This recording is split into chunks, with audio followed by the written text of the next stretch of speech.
not a qualified doctor. He is actually one of the pharmacists who has been there for many, many years, and he knows the place, the area very well, and he is a very trusted individual there. And he does the screening of the patients. We have a cable broadband connection, and I see about 100 patients a month. This is one of the EOPD in progress. On your left hand side is the Calcutta end, and this is the Moinapur end, and this gentleman in the middle is the rural health practitioner. On the left hand side is the coordinator, and that is the young patient with his mother.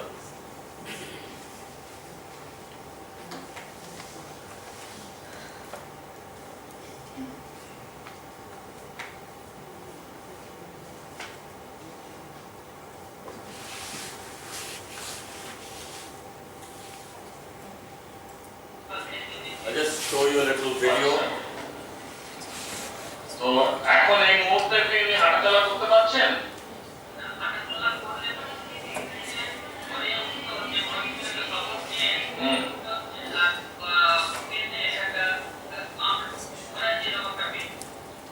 আচ্ছা, ওষুধগুলো কি পাচ্ছেন একটু বলুন।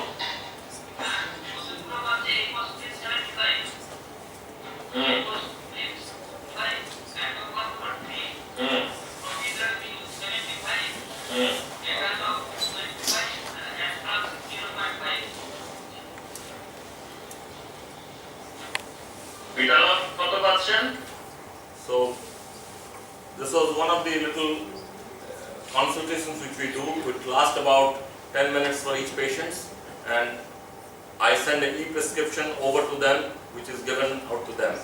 So, what are the challenges with the MRHF? It was breaking the wall between the rural and the urban cultural divide. Unless we go to the rural areas of India, it will be very, very difficult to understand what is the wall which we actually have. Other thing was the integration of the society through social participation. We needed to participate, I thought was important with these people to gain the trust with the common people. So again, I used cricket as one of the areas through which I participated wholeheartedly with the community, particularly the younger generations. So every time we went there, we tried to have a cricket match, and it was a huge success actually. And at the end of the camps, we have a community dinner where we invite all the locals as much as possible, and we all have a dinner at the end of the camps. So the media progress was, I have written articles about Moinapur, about what we do in Times of India. This was one of the articles which was published only last week in one of the magazines, Desh, in Kolkata, and the other article is in Anandabazar Patrika. Also, different television programs over the last few weeks and months, I have discussed about our foundation and the way it works. We have some luminaries who actually have supported us. Out of the ones you probably know, Saurabh Ganguly, we have Devi Shetty, we have film fraternity, Soumitra Chattopadhyay and Prosenjit Chatterjee, we have singers, Shakata Lokhi and Brotuti, and we have writers like Shishendra Mukhopadhyay and Avanita Devshan, and this cardiologist actually who I worked with, the head of the department at Singapore. These are the people who have, like many others, who have actually supported our venture. So the structure and the functionality we quickly go through. We have a chief patron with myself, we have board of trustees, we have executive body members, general body members, and invited members. This is an autonomous institution, it's a non-government, partially self-funded, it's got health-based activity primarily on heart. We conduct heart camps, we have e-health programs, and we have holding hands with corporates by the corporate social responsibility programs. The model is facilitating free heart camps and public awareness campaigns in association with NHRTISS. We facilitate free OPD consultation to tertiary care heart specialists. Funding is self-funding so far, with some CSR funding from the multinational companies. The links are with Narayana Health, for medical manpower and subsidized treatment. We have government health projects like Sishu Shati program, which is one of the interesting programs. Anybody below the age of 18 actually are entitled to have free heart operations under this program. So it is so very important that the children are picked up with proper heart disease who are enrolled in the program. If you do not know that somebody has a heart problem, this program is of no good. And we refer patients to the government tertiary care hospitals for surgical treatment, which is also at a very, very low cost. So the annual report card of 2015-16 is we have seen about 1,200 heart patients since October 2014.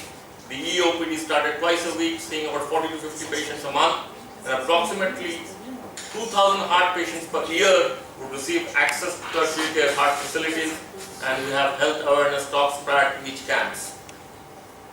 So I have a message from Dr. Shetty on September 12, 2016, where he says that I would like to congratulate Binayak Rural Healthcare Foundation for organizing heart camps to screen patients for heart disease since 2014. He believes that I'm sure hundreds of patients are benefited by the heart camps organized by MRHF, and I wish many more organizations in the country follow the example of MRHF. And I'd like to thank all the trustees and organizers of the heart camps under the MRHF and our doctors who actively participate in these camps. So this is a very encouraging message which we received from Dr. Shetty himself. So today we have 4 heart camps a year, EOPD on a regular basis. We diagnose heart problems, we follow up patients, and we have seen about 1,200 patients. Looking ahead, what we would like to acquire is diagnostic facilities like basic blood tests, ECG machines, X-ray machines, so that we can subsidize the cost for the tests, CSR funding from the MNC, and we hope for some grants as well. The way forward has to be innovation of work process required rather than new technological development. I always believed in that. The funding models again has to be self-sustained rather than depending on donations. And since the work is more on diagnostics and follow-up based expenditure, and infrastructure cost is expected to be low. The way forward again is involvement of more like-minded professionals, training of paramedics as with urban at local level. Because if you train the paramedics at the local level, you have a chance of high participation of these people.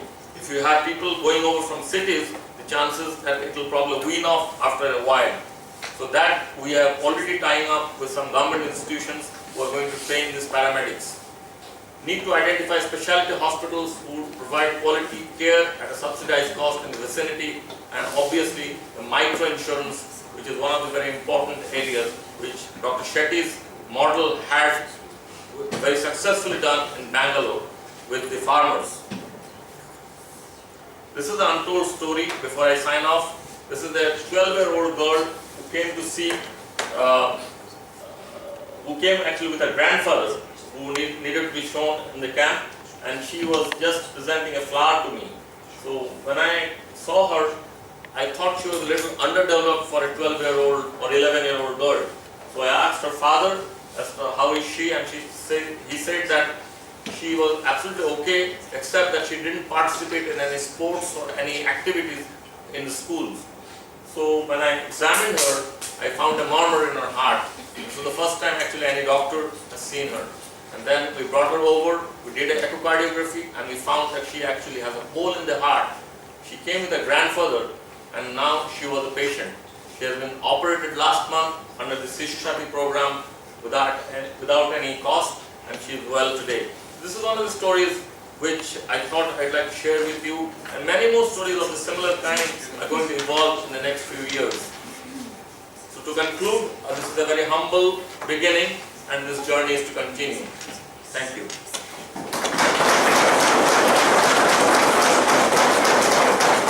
Questions, please. So you talk about you like to attract the best doctors in rural areas. Do you know how you can do it? Because you told also that they were lower income for them. And do you have? Yeah, actually what I tried to say that ours is going to be more of a diagnostics. We need to pick up problems rather than the treating problems. So even if we have doctors with basic qualification. We don't need very highly skilled doctors to do that. So basically we require these persons to come with me and diagnose the problems with the ECGs, the echocardiograms, the X-rays, and once we have the diagnosis done, we have a process through which they can actually go to different areas and have treatment done either free of cost or at a subsidized cost. So the NH group which I work with, we have plenty of doctors and we have heart camps on a very, very regular basis. So I do not have any problems in acquiring these junior doctors to travel with me for the heart camps. In the clips you showed, you were connecting to the patients in real time, and I suppose the patients were from villages. So, and I think in most of the villages there is the issue of connectivity in terms of there is no like proper internet connection. So how do you like cope up with the challenge? You'll be very surprised to know actually that a lot of villages actually have proper connectivity now. Only thing that we don't utilize it for the proper reasons. Because a lot of villages, they have people who are actually working in the urban cities now. Particularly this village which is so remote has a 4 Mbps connection where I work with. You have people with smartphones there, but no health access. So that is a huge gap which we need to bridge. So I thought that the communication areas which we have today in WhatsApp, in Skype and other video conferencing, to utilize that to the best of the effect to solve this problem. It's not regard to Moinapur Rural Health Foundation, it's regard to Dr. Shetty. So you talked about his leadership style. I wanted to know what makes people stick with him. Stick with Dr. Shetty. I think it's a belief, one thing is that, there are a couple of reasons I think, when you start off with him, you will not get a better exposure in terms of numbers and volumes and the independence compared to say any other private hospitals. But my thing is that they stick for lifetime. Yeah, I'm coming to that. So this is the beginning. So once you have acquired the skill and once you are comfortable with the volumes, you would rather like to stay in a place who has given you the start rather than going somewhere else. We have people who have gone elsewhere and actually have come back. Because in corporate hospitals, it's a very tough life.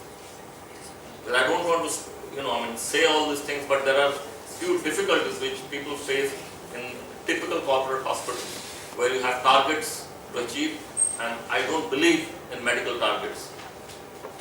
I never believed in it. So this is one hospital or one institution under his leadership, under his vision, where we do not have targets. We have actually more targets than what we can actually do.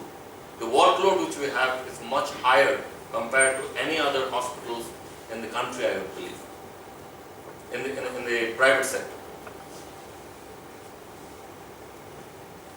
And if you talk to Dr. Shetty, it's very difficult to say no to him. That's one of his challenges, it's a very magnetic personality he has. Considering the size of Narendra Modi right now, Yeah. people who join at a big initial level, they might end up leaving the hospital after gaining experience. No, we are not, it's not that we are badly paid, except that we have to work hard. Now, everybody wants to work hard, I believe, any doctor who has work in his hand would like to work hard. I think if you are not doing anything, that's the worst thing as a medical profession. If you didn't have much work in your hand. And the other thing I'd like to say is that if you ever have to do an NGO or these kind of activity, it's better to do it when you are at the peak of your prowess, rather than when you are retired. Because today, at my physical activity level, at my mental acumen, I think I'm at the peak of my prowess. And I have the contacts, I have all the necessary things which is required. So when you're retired at the age of 60, 70, 75, everything will diminish. And I think you require a leader who actually is at the peak. Yes. What is actually the poorest children, poor patients, to finance their care. Do you use micro insurance?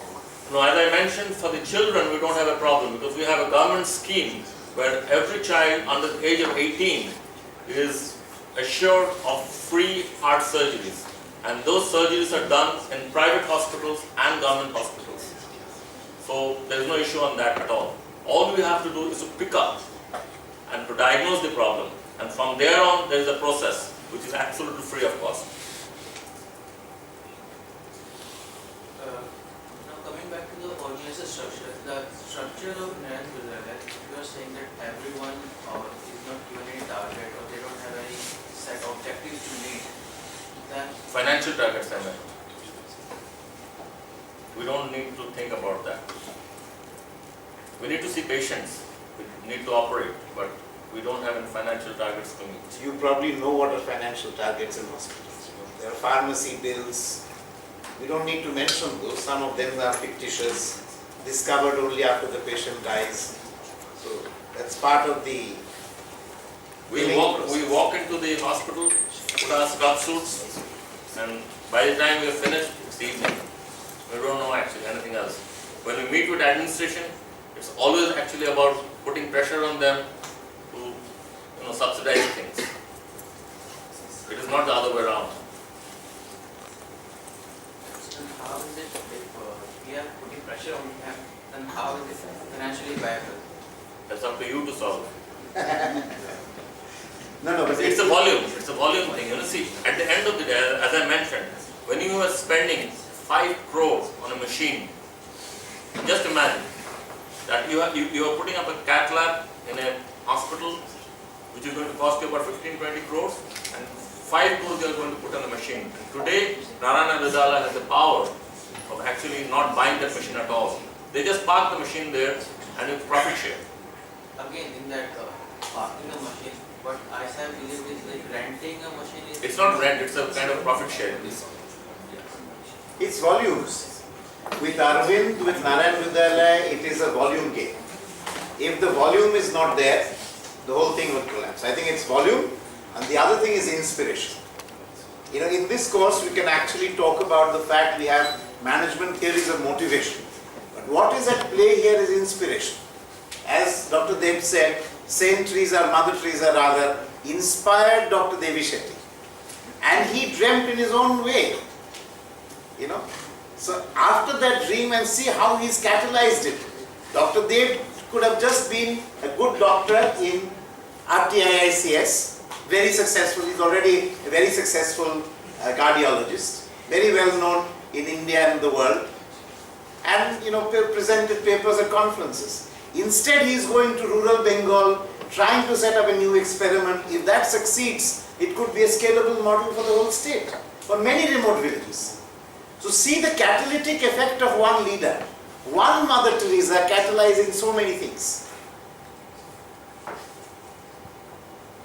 So that is very important. The leadership in this domain is very different from corporate leadership.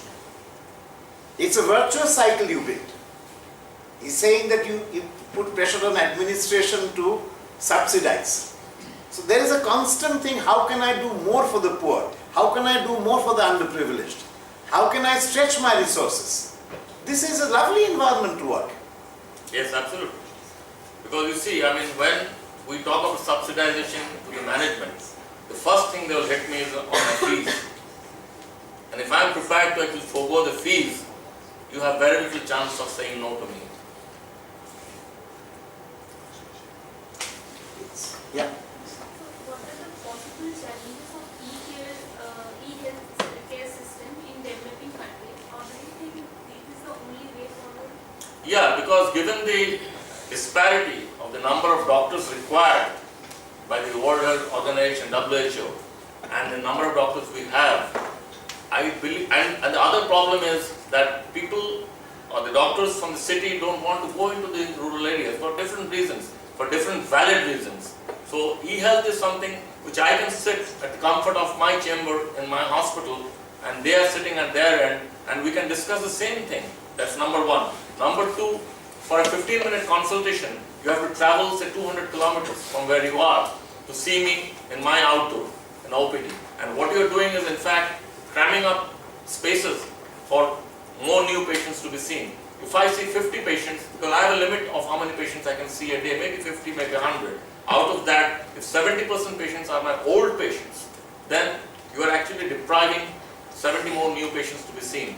So if I can see these patients for them without traveling there and in my own time, then it's much easier and it's a better model, I believe, which is going to come in the years to come. There was somebody else who has a question? Yeah. Do you know, you explained that part of your funding comes from CSR activities by multinational companies. Do you know the approximate share of the total funds that is coming from these CSR activities? It's about 50-50 now. 50-50. Yeah, 50% from there and 50% self-funded. Okay. Yeah. For the e-health camps, were you able to connect with the other urban cardiologists? No, it's in a very nascent stage. I do the whole e-consultations right now, and once I think that the number exceeds what I can do, more people will join in. And it's something which I believe that I want this fire to ignite more minds, rather than it could be a different model, but if it's a kind of a similar model, people will benefit, I believe. Yes. Are the doctors adapting to e-care using this technology? E-health is not new. E-health is pretty, it's been happening for quite some time, the telecardiology and e-health. And only the conferences on a global level is happening for the last 4 or 5 years. But whether other doctors are doing it with such rural practice or not, I'm not very sure. Particularly in Bengal, this is the first time this is happening, that we're connecting with such rural masses. We'll see how it goes, I mean, we're not sure, I'm not sure how things are, but acceptance has been very good, particularly in the place where I go, and now we're covering a population of close to about 15 lakhs.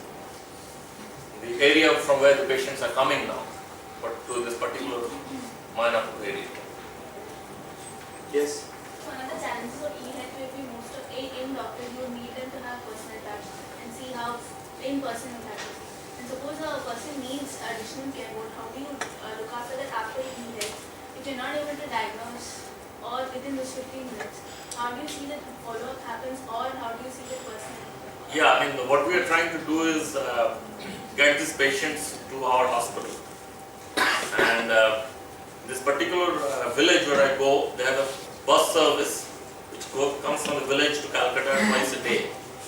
And the owner of that bus service, actually, he's one of my patients, and he has told that any patients who come from his village or surroundings to Calcutta and going back, he's not going to charge them. So we have more people, it's all about good people on this earth, which creates this earth and keeps it going. Okay, we need to conclude now. Before we conclude, I'll just share a little story. Dr. Dev talked about compelling personal histories. Since the group didn't mention it, Dr. V started his journey when he was a 5 or 6 year old boy.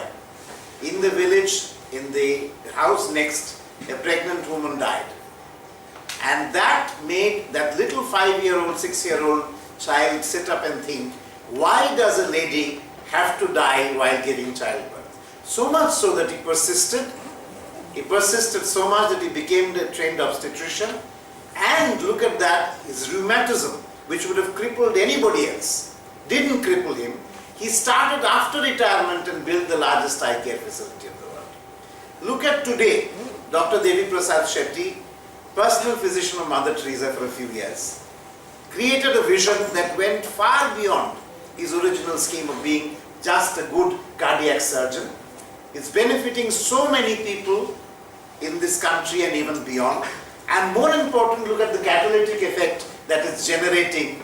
And today Dr. Shetty is complimenting Mayapur Rural Health Foundation for the outreach programs it's generating, because it's another new dimension beyond what he's already trying to do. So look at the ripple effect, the virtuous cycle, the inspiration and the kind of leadership and the kind of world that NGOs live in. A very warm note of thanks to you, Dr. Dev, Thank you so much. making this you know, you could show your passion came alive. I'm sure it ignited a few minds here, I hope so at least, to do something beyond your normal call of duty when you are in your business life and be a great messenger of change. If you can bring change in however little way in your lives, it will not just benefit you and your families, but you will be thanked by hundreds of thousands of people who will smile after they receive whatever they receive. Can I just ask you to come? A small little token of our appreciation. It's very little, but Dr. Singh today he's deprived many patients in RTIICS because he had to come and see.